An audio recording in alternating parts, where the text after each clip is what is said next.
first really relevant stop. It's going to be the big red cliff.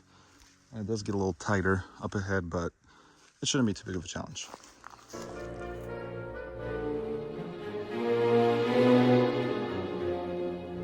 Now, when I first started hiking at this park, this had not fallen down yet from the cliff up ahead, but I'm glad it did, because if you go sit over there, it's a beautiful little spot. Actually, I'll show you. Just to chill, potentially romantic. If you got any romantics heading to this park, yeah, we go over here and kind of just sit down. You'll be next to the creek, and you just get a nice, beautiful view of the cliff. And anyway, just a nice chill spot.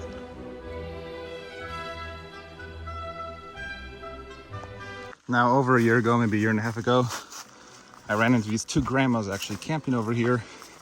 I'm not sure if they were sister grandmas or something, or just friends, or who knows, maybe lesbian grandmas. But I remember, oh, there's a dirty sock here. But I remember that they asked me if I could find 2 gloves at the Tub Springs hike, and I was able to find 1. And then a year later, and then they weren't there when I came back anymore, but I left the glove there.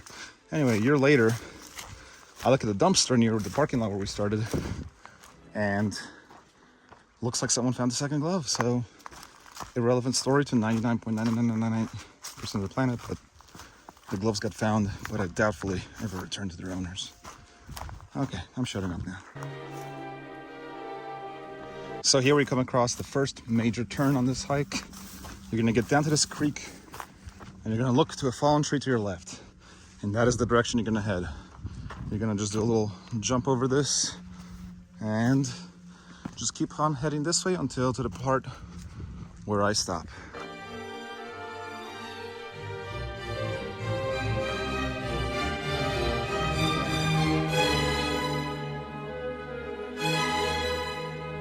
So this is the spot, and you're gonna be able to tell because you look to the left, it's kind of hidden, but there is a path that goes to the left, and which means there's also a less camped path right there heading right, and that's where the Indian drawings are going to be.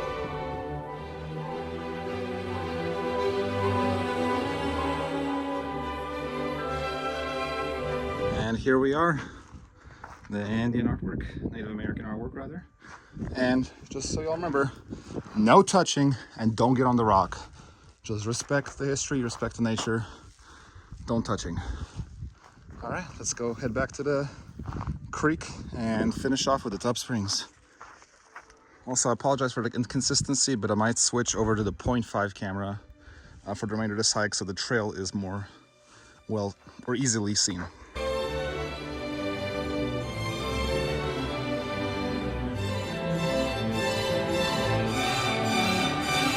Okay, now that we're back to the creek, we're gonna just keep on heading up it. I just want to mention, it's so quiet out here. Like, it's almost deafening how quiet it is. You can hear the blood rushing in your head. Anyway, let's keep going.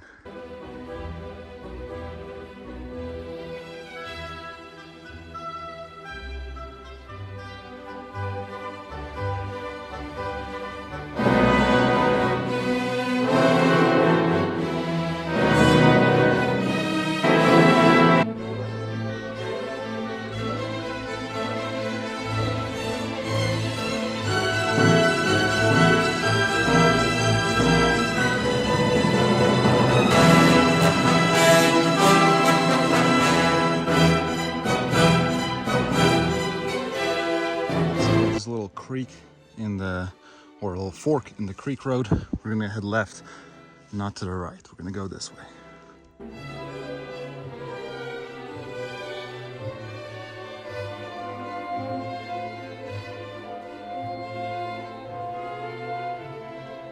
Now, if this were an official trail, I'd probably consider it not the hardest physically.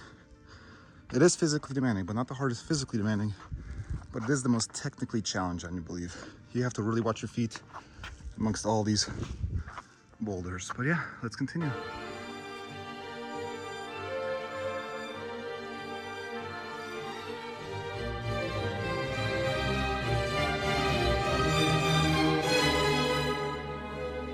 Now, as you can see, it does get a little watery around 1.8 miles into the hike. As you can see right here, it was drier all the way up until here, but now it is a bit wet. And as you can see, some animal prints. I guess somebody was drinking water here, but I actually had to cross over there once the other time I was here, but I think we're gonna try jumping over there and heading around that way. Let's see if that works.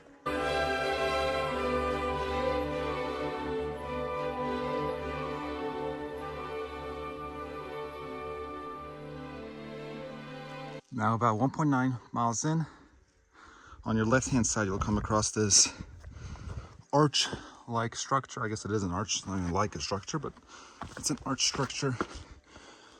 And it is a bit wet and slippery here, so I'm not gonna go too far in, but as you can see, looks quite cool. Maybe you have a cool picnic in here, because in the shade, it's always cooler at PALO DURO. The sun really beats you at this park, so. Anyway, let's keep on heading down this quote-unquote path towards Tub Springs.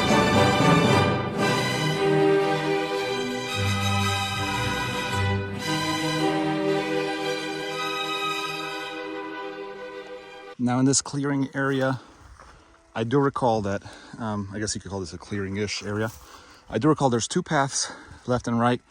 I think I tried and failed the left one, and I believe the last time I was here, I went through the right, so let's head that way.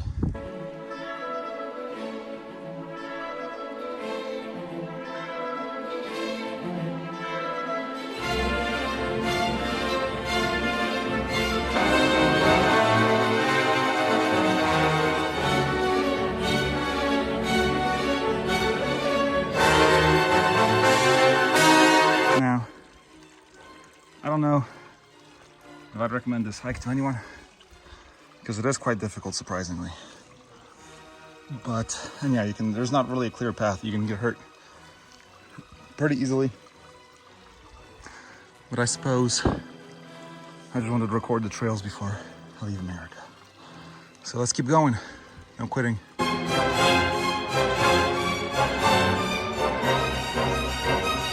that little slide along I mentioned earlier, at one of the little mini ponds, the first one we saw, that wasn't it. It was actually here. As you can see, I have to put my butt on that ridge and slide on over. But this time, I think I'm gonna try to just jump for it. Not sure yet.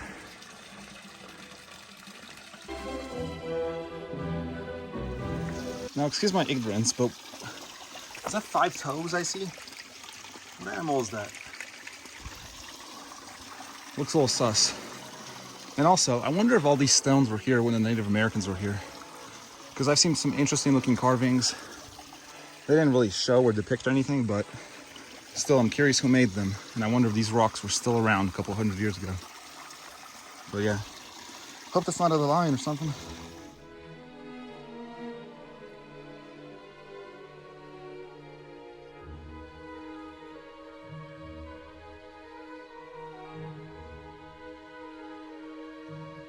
Quite the views from up here. And we're almost to the target. Right there in the middle of the screen, that's where Tub Spring is. Well, about 100 or more swallow nests. But it's not easy, as you can see around us. No trail, just gotta kind of figure your way out. But the views and the quiet are just priceless.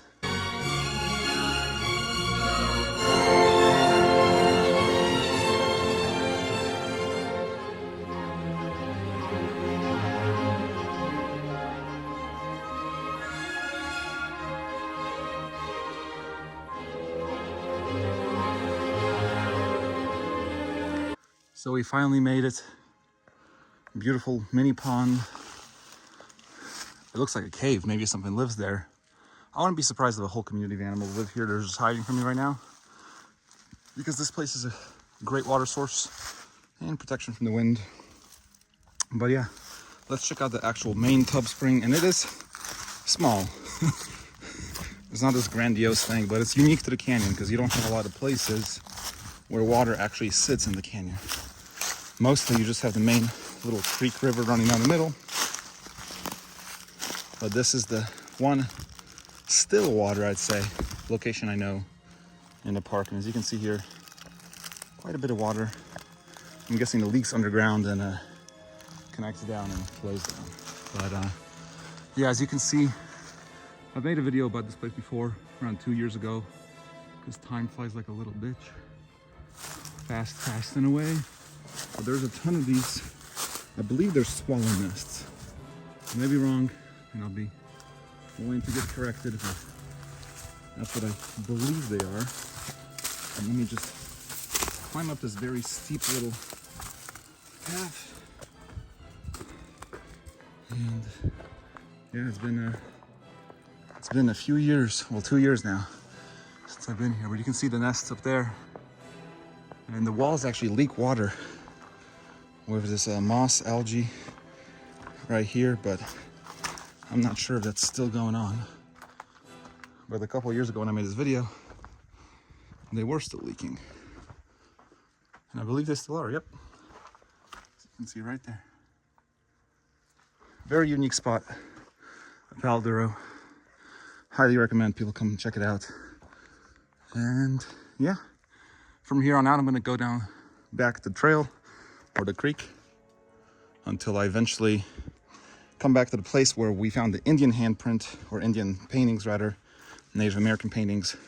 And instead of taking the trail to the right, we'll take a trail to the left because it's quite pretty. All right, this might be the last time I see Tub Springs because I'm leaving America.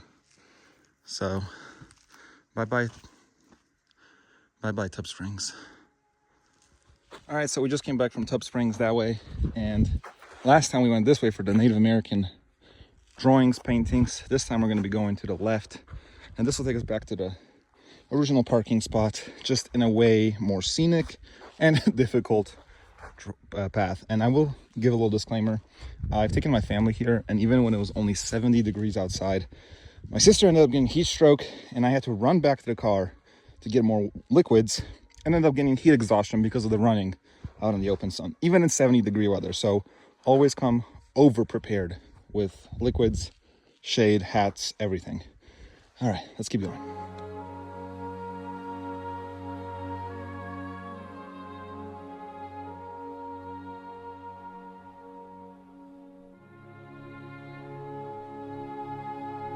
I just wanted to point out that's where we just came from. Quite the journey, honestly, to make on foot. And the sunset's making it look beautiful.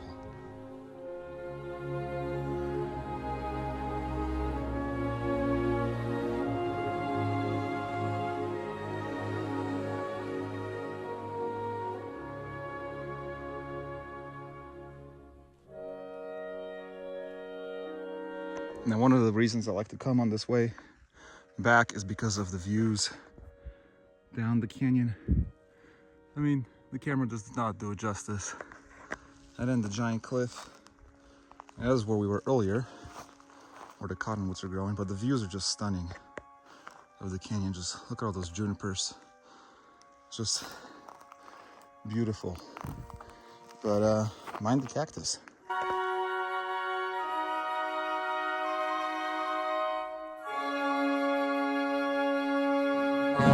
Now this little creek bed you're gonna come upon is where my cousin got lost, because she ended up following like a path, I think first that way and then down that way. But that's because the continuation of this trail is a little bit hidden, but it's gonna be right over here on the left. You see, it's kind of hidden, but if you look for it, you'll see it. It's more of a desire path, I believe, at this point, since this part of the park is not maintained, but yep, this is where we're gonna keep going.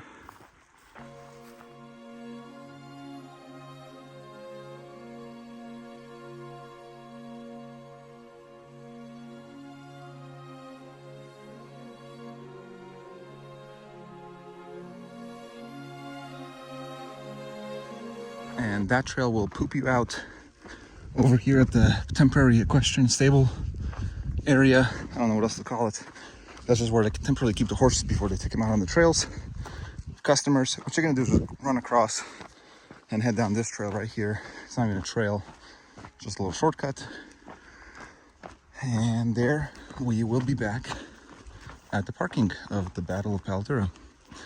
And last thing I want to mention is again, dress coolly, bring tons of sunscreen, and 3 times more water than you would expect. But we survived. Till next time. Love you, PALO DURO.